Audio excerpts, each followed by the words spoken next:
Hello বন্ধুরা, আজকে বানাবো মাটির হাঁড়িতে মাটন কারি। তার জন্য দুটো পেঁয়াজ নেব, পেঁয়াজ কুচি করে দেব। এবার 100 গ্রাম টমেটো নেব, কুচি করে দেব, দিয়ে একটু কষে নেব। খুব অল্প টাইমেই হয়ে যাবে। আদা বাটা দেব, রসুন বাটা দেব, 5টা লাল লঙ্কা দেব। এখন 1 চামচ হলুদ দেব, 1 চামচ জিরে দেব। মোটামুটি অল্প সময়ের মধ্যেই হয়ে যাবে। মাটনটা ধুয়ে রাখা আছে। 1 চামচ লঙ্কা গুঁড়ো দেব। এবার মাটনটাকে ঢেলে দেব হাঁড়িতে।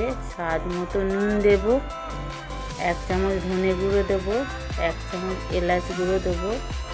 এবার ভাজা করা আলুটা ঢেলে দেব, দিয়ে ভালো করে কষে হাঁড়িতে ঢাকা দিয়ে দেব।